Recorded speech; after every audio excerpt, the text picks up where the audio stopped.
In front of me is LG V50 ThinQ, and let me show you how to change wallpaper on the following device. So first of all, you need to reach the settings, then find and select display, and here click on wallpaper and dim. Tap on allow, and as you can see here, you can pick one from the wallpaper.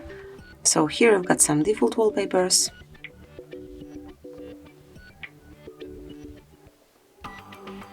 You can pick slideshow, and that would be it.